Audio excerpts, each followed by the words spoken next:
जय हिंद। इससे पहले के क्लास में हम आपको फ्लावर यानी फूल के A to Z parts function के बारे में समझा दिए थे। अब इसमें हम लोग परागण और निषेचन समझेंगे। परागण कितने प्रकार का होता है, पर परागण और स्वपरागण, और किन किन चीज़ों से परागण हो सकता है। देखिए परागण क्या होता है, पराग कण का वर्तिकाग्र तक पहुंचना परागण कहलाता है। आपको हम पढ़ा दिए थे कि ये है पराग कोश, इसमें छोटे छोटे कण भरे हैं जिसे हम पराग कण कहते हैं। तो पराग कण का इस मादा भाग का सबसे ऊपरी भाग को हम वर्तिकाग्र कहते थे, हम आपको बताए थे स्टिग्मा फ्लावर वाले पार्ट में। तो ये यहाँ से यहाँ तक पहुँचना क्या कहलाता है, परागण कहलाता है। अब ये इसी से ये प्रजनन करते हैं। अब देखिए प्रजनन ये लोग खुद से, ये डायरेक्ट यहाँ से यहाँ नहीं आ सकता है, इसके लिए किसी माध्यम की ज़रूरत पड़ती है। या हवा के द्वारा हो सकता है, या कीड़े मकोड़े द्वारा हो सकता है, मधुमक्खी द्वारा हो सकता है, भौरों द्वारा हो सकता है। तो जो दूसरे के माध्यम से, देखिए ध्यान से, ये मधुमक्खी है। इस मधुमक्खी के पैरों पे देखिएगा तो छोटे छोटे बाल होते हैं, इसके शरीर पे बहुत सारे बाल होते हैं। जब ये मधुमक्खी किसी फूल पर बैठती है तो उनके बालों में ये पराग कण चिपक जाते हैं, और ये मधुमक्खी उसी पे टहलते टहलते जब यहाँ वर्तिकाग्र तक पहुँचती है तो इस वर्तिकाग्र पर चिपचिपा पदार्थ होता है जिससे कि वो उसको चिपका लेता है, और इस प्रकार परागण की क्रिया संपन्न हो जाती है। तो जितने भी फूल होते हैं उनमें ज़्यादातर में परागण की जो क्रिया होती है वो भौरों द्वारा ही होती है। लेकिन ऐसा नहीं है कि केवल भौरे ही परागण करते हैं, परागण के और भी बहुत सारे रास्ते होते हैं। मतलब बस इतना समझिए, परागण क्या होता है कि पराग को कण को वर्तिकाग्र तक लाना परागण कहलाता है। ये कई चीज़ों के द्वारा हो सकता है। देखिए कौन कौन सी चीज़ों द्वारा हो सकता है। देखिए एंटोमोनोफिली किसे कहते हैं, अगर कीट द्वारा, कीट जैसे भौरा हो गया, मधुमक्खी हो गई, ये सब चीज़ों द्वारा अगर होता है तो उसे क्या कहते हैं, एंटोमोनोफिली, कीट द्वारा। सबसे ज़्यादा अगर परागण सबसे अच्छा परागण माना जाता है इसी को। ऑर्निथोफिली क्या होता है, जब पक्षी द्वारा परागण होता है, यानी पराग कोष को लेके आ गए किसके द्वारा, पक्षियों द्वारा। अब ये मादा, ये क्या है, वर्तिकाग्र, और यहाँ पर है, यहाँ से अगर पक्षी द्वारा आ गया तो उसे क्या कहते हैं, ऑर्निथोफिली। अब एक होता है एनिमोफिली, हवाओं द्वारा। अब एक बात बताइए, जहाँ पर गेहूं चावल बोया गया है, पूरे गांव के गांव में गेहूं बोया गया है, भौरा वगैरह परागण कर पाएंगे सब? एक बार इस गेहूं में बैठेगा, फिर उसमें बैठेगा, पता चला एक सीजन निकल गया परागण करने में। तो जो अनाज होते हैं, गेहूं, ज्वार, बाजरा, मक्का इत्यादि में जो परागण की क्रिया होती है वो हवाओं द्वारा होती है। हवाएं जब उसे लहराती हैं तो एक से दूसरे में वो टच करते हैं, जिससे कि क्या हो जाता है, परागण की क्रिया हो जाती है। तो ये एनिमोफिली। हाइड्रोफिली, जल द्वारा परागण, पानी के द्वारा भी परागण हो सकता है जलीय पौधों में। अब इसमें ज़्यादातर लड़के गलती मार देते हैं, कहेगा कमल के फूल में परागण कैसे होता है, मार दिया वो किसके द्वारा, जल द्वारा। गलत है, कमल के फूल में भौरा द्वारा परागण की क्रिया होती है। अब एक होता है जूफिली, बड़े बड़े जीव जंतुओं द्वारा जब परागण की क्रिया हो जाए तो उसे जूफिली भी कहते हैं। जैसे आप कभी बाग बगीचे में जाते होंगे तो किसी फूल लाइन से लगाया गया होता है, तो आप ऐसे हाथ से टच करते हुए आगे चले जाते हैं, बस आपके हाथ से इसमें का उसमें लग गया, जूफिली। जूफिली का सबसे बड़ा एग्जाम्पल होता है हाथी द्वारा परागण। हाथी परागण कैसे करती है, दुनिया का सबसे बड़ा फूल है रेफ्लेसिया, 40 किलो का होता है, समझ में आया। दूल्हा जब जाता है ना, शुरू में तो परछावना होता है, फूल फेंका जाता है, कहीं गलती से रेफ्लेसिया फूंक दिया, बाहरों फूल बरसाओ मेरा महबूब आया है, तो 40 किलो का फूल हाचाक से गिरेगा, मरिए जाएंगे वो। तो बड़ा फूल होता है रेफ्लेसिया, उसको हाथी उसमें से रस चूसती है तो उसके जो थुथुर होता है हाथी का उसमें लग जाता है, और उसी थुथुर से वो दूसरे फूल को छूती है, बस इसमें से उसमें चला जाता है। तो हाथी द्वारा किस में होता है, रेफ्लेसिया में। तो सबसे बड़े फूल में हाथी द्वारा रेफ्लेसिया में, और सबसे छोटा फूल वोल्फिया, उसमें कीट द्वारा होता है। ज़्यादातर परागण कीटों के द्वारा होता है। इसका PDF हम आपको डिस्क्रिप्शन में दे देंगे। बहुत से लड़कों को ये नहीं पता होता है डिस्क्रिप्शन किधर रहता है, नीचे देखिएगा कोई से बटन रहता है, उसको दाबिएगा तो उसी में मिलेगा आपको PDF। आगे समझते हैं। ये परागण भी ना दो तरह से होता है, एक होता है स्वपरागण, एक होता है पर परागण। अब ये स्वपरागण और पर परागण क्या होता है, एक ही पेड़ में अगर परागण की क्रिया हो जाती है एक ही पेड़ से तो उसे कहते हैं स्वपरागण, और एक पेड़ से दूसरे पेड़ में हो जाए तो उसे कहते हैं पर परागण। तो आप इसका एग्जाम्पल समझिए। देखिए यहाँ एक एग्जाम्पल में देखिए, एक ही पौधे में 2 फूल लगे। आप देखिए तो ये फूल नंबर A से इसी में हो गया परागण, तो ये क्या है, स्वपरागण। इसी से इसमें चला गया, ये भी है स्वपरागण, एक ही पौधे में हो गया। तो लेकिन अगर भौरा इस फूल पर बैठा और इसके पराग कण को अपने पंखों में फंसा लिया, या मधुमक्खी फंसा लिया, और उड़ के ये दूसरे फूल पे चला गया, तो ये स्वपरागण नहीं है, अब ये क्रॉस पॉलिनेशन है, पर परागण। ये क्या है, स्वपरागण सेल्फ पॉलिनेशन, और ये क्या है, क्रॉस पॉलिनेशन। अब आप कहिएगा कि सर इसमें अच्छा कौन सा होता है, तो इसमें अच्छा जो होता है वो पर परागण होता है दूसरे जगह में। इससे पर परागण होगा तो जो अगला नस्ल आएगा, जो अगली फूल आएगी वो बहुत अच्छी होती है, और नहीं तो अगर स्वपरागण होगा तो अगला फूल अच्छा नहीं आएगा। तो आप लोग देखते हो गमला में गुलाब का फूल बोते होते छितर जाता होगा, और वही जो गिफ्टवा देते हैं फूलवा खरीद के लाते हैं वो बड़ी अच्छा खिलता है, तो वो कौन सा है, क्रॉस पॉलिनेशन से। इसीलिए पंडित जी लोग भी जब लड़का लड़की की शादी करते हैं ना तो कुंडली मिलाते हैं कि कोनो एक के मैच मत कर जाए, एक के गोत्र मतलब कुछ कुछ मैच मत कर जाए। मैच ना करे, मैच कर गया मतलब क्या है, स्वपरागण। तो क्या चाहते हैं, दूर से हो एकदम, ताकि क्या हो, पर परागण, कि जो अगला नस्ल आ रहा है बबुआ झुनझुना छोटुआ वो बहुत टैलेंटेड होगा, और ना तो अगले बगले मोहल्ला वल्ला में फंसा लेंगे तो वही भोद्दा पैदा हो जाएगा। तो लड़कियाँ क्या कहेगी, सोचरा मेरा लड़कवा भोद्दा है, अपने बाप पे पड़ गया है। अरे पगली, बाप पे कहाँ पड़ा है, तू मोहल्ले में फसल थी तो क्या होगा, दूर फंसो।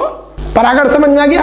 अब निषेचन समझते हैं, परागण के बाद निषेचन क्या होता है। देखिए परागण आप समझ गए, परागण आपसे क्वेश्चन पूछेगा परागण कहाँ पर होता है, तो परागण की क्रिया कहाँ पर होती है, तो इस ऊपरी भाग वर्तिकाग्र पर होती है। अब निषेचन क्या होता है कि जो परागण के फलस्वरूप जो परागकण यानी पॉलिनेशन के रिजल्ट के थ्रू जो पॉलिन ग्रेन परागकण आया है उसका नीचे उतर जाना, कहाँ पर, अंडाशय में, इसी क्रिया को हम क्या कहते हैं, निषेचन कहते हैं।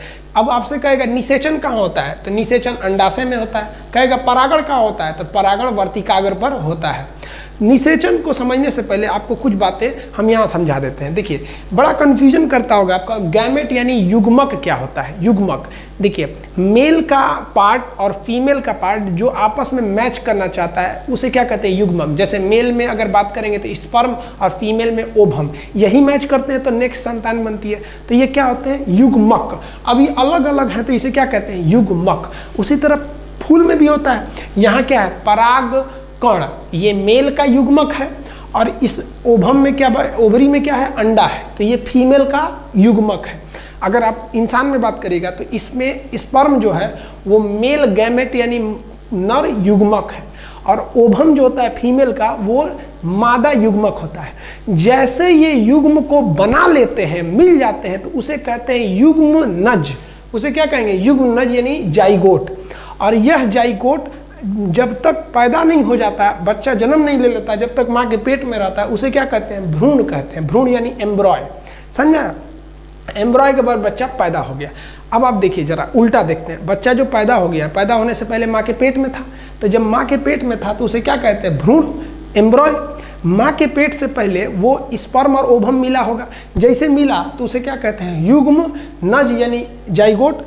और मिलने से पहले जब अलग अलग था तो उसे क्या कहते हैं, युग्मक यानी गैमेट कहते हैं। तो हम आपसे पूछते हैं इसमें अकेला कौन रहता है, तो गैमेट रहता है अकेला। जोड़ा में कौन रहते हैं, ग्रुप में कौन रहते हैं, तो ये दोनों ग्रुप में रहते हैं। जाइगोट ये ना मेल और फीमेल के मिलने से बना है, और इसी का ये बड़ा रूप क्या कहलाता है, एम्ब्रॉय कहलाता है। देखिए इन दोनों में ज्यादा का अंतर नहीं होता है। युग्म नज विकसित होकर क्या बनता है, भ्रूण, और पूरी तरह से भ्रूण जो विकसित हो जाता है वही बच्चा बनता है। तो ये आप साइड में थोड़ा याद रखिएगा। तो अब हम यहाँ आपसे पूछते हैं कि इसमें नर युग्मक यानी मेल गैमेट कौन सा है, तो जो उधर से पराग कण आ रहा है, और फीमेल गैमेट कौन है, तो इस अंडा में जो उपस्थित होगा अंदर वो फीमेल गैमेट है। जैसे ये मिल जाएंगे क्या बन जाएंगे, जाइगोट यानी युग्मनज, और वो बड़ा हो जाएगा तो क्या कहेंगे, भ्रूण। अब पूरी तरह से बड़ा हो जाएगा तो उसे क्या कहेंगे, बेबी। यहाँ हम समझते हैं निषेचन यानी फर्टिलाइजेशन के बारे में। निषेचन की क्रिया अंडाशय में होती है, वर्तिकाग्र से जब वो परागकण नीचे आता है। इसमें एक सिस्टम होता है कि परागकण बहुत से होते हैं लेकिन नीचे तक केवल 2 ही पहुंचता है, बाकी सब ऊपर ही रह जाते हैं। 2 ही के आने का ही रास्ता रहता है। तो केवल कितने परागकण आ सकते हैं बहू, तो 2 ही आ सकते हैं। तो यहाँ हम 2 परागकण को लाते हैं, एक ये हो गया, एक ये हो गया, जो रेड कलर से लाए हैं, तो 2 ही आ सकता है यहाँ पर। अब हम समझते हैं अब अंदर जाने के बाद क्या होगा। एक जो परागकण है वो एक अंडा के साथ मिलकर ग्रुप बना लेगा। ये ग्रुप, ये जैसे ग्रुप बन गया तो उसे क्या कहेंगे, युग्म नज कहेंगे यानी जाइगोट कह लेंगे। अभी अलग अलग आ रहा था, जैसे मिल गया तो क्या बन गया, जाइगोट बन गया। जाइगोट ही धीरे धीरे बड़ा होकर बेबी यानी फल का रूप लेगा। यहाँ बच्चा थोड़ी होगा, यहाँ तो फल बनेगा। तो ये हो गया आपका क्या चीज, युग्म नज। और यही युग्म नज जब विकसित होगा तो क्या बनेगा, भ्रूण। भ्रूण, अब इसमें बच्चा तो होगा नहीं, इसमें फल बनेगा। तो फल जो होते हैं यहाँ बन जाएगा। अब इस फल जो विकसित होता है, जैसे माँ के पेट में बच्चा विकसित होता है तो उसको खाना कहाँ से मिलता है, प्लेसेंटा द्वारा मिलता है, जो माँ खाती है उसी के रास्ते। तो इसको कहाँ से मिलेगा, तो इसको मिलता है इंडोस्पर्म द्वारा। इंडोस्पर्म क्या कहलाते हैं, देखिए ध्यान से, मादा के पास 3 अंडे होते हैं किसी भी फूल में, जिसमें एक ही अंडा निषेचन में भाग लिया था, बाकी बचा 2 अंडा, और नर का 2 पराग कण आया था, उसमें एक ही गया, अभी भी एक पराग कण बचा है। तो ये अलग वाला पराग कण इससे ग्रुप बना लेता है। तो ये जो हो गए सब, इसे कहते हैं हम लोग इंडोस्पर्म। इंडोस्पर्म को हिंदी में क्या कहते हैं, भ्रूण कोश। अब आपसे कहेगा भ्रूण कोश का काम क्या है, तो भ्रूण कोश का काम है जो भ्रूण यानी जो एम्ब्रॉय है उसको भोजन देना। भ्रूण मतलब छोटा बच्चा, जो फल है, जब फल एकदम छोटा रहता है तो उसे क्या कहते हैं, भ्रूण। धीरे धीरे देखते हुए फल बड़ा होता होगा। समझ में आया कि नहीं आ गया, किसी को कोई दिक्कत। तो आपसे पूछेगा कि निषेचन कहाँ होता है, तो निषेचन अंडाशय में होता है। निषेचन के फलस्वरूप कितने चीज बनते हैं, तो 2। एक बनता है आपका भ्रूण जो आगे जाके बन जाता है फल, और एक बनता है इंडोस्पर्म यानी भ्रूण कोश जो फल को भोजन दे रहा होता है, बाद में वो समाप्त हो जाता है। और क्वेश्चन क्या कहेगा, कहेगा कि निषेचन के फलस्वरूप कितने पराग कण नीचे आते हैं, तो 2।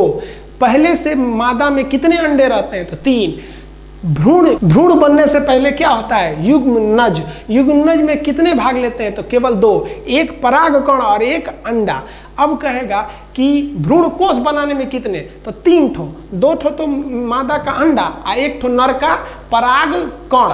तो ये समझ में आया। अब इसमें पूछ देता है कि अकेला कौन था, तो पराग कण जब उधर था तो अकेला था, अंडा जब इधर था तो ये भी अकेला था। यानी अकेले की बात करेंगे तो गैमेट जो था यानी युग्मक, ये अकेला था। जैसे ही परागण के बाद निषेचन हुआ, ये अकेला नहीं हो गया, जुड़ गया। तो यहाँ देखिए, जो निषेचन के फलस्वरूप युग्मक बना है, 2 ठो का जोड़ा युग्मक, ये क्या है, डुप्लाइड है, यानी 2 ठो है। इसी का विकसित रूप जो होता है एम्ब्रॉय यानी भ्रूण, तो वो भी तो डुप्लाइड होगा, 2 ही से मिलकर बना है, बस साइज में बड़ा है। कहेगा ट्रिप्लाइड कौन होता है, जिसमें 3 गो किस्में पाए जाते हैं, तो ट्रिप्लाइड जो होता है वो इंडोस्पर्म यानी भ्रूण कोश ट्रिप्लाइड होता है, इसमें 3 गो कण होते हैं, ट्रिप्लाइड। कहेगा कि युग्मक क्या होते हैं, तो युग्मक जो होते हैं हेप्लाइड होता है, अकेला होता है। कहेगा युग्मनज कैसे होते हैं, तो डुप्लाइड होते हैं।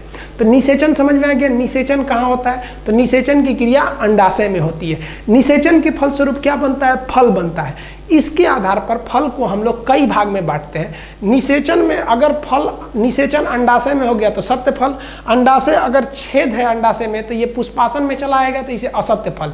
इसके आधार पर हम फलों को कई भाग में बांटेंगे, सत्य फल, असत्य फल, संग्रथित फल, मांसल फल, सूखा फल, फल भित्ति के आधार पर भागेंगे। टोटल 9-10 टाइप का बांटेंगे फल के चैप्टर में।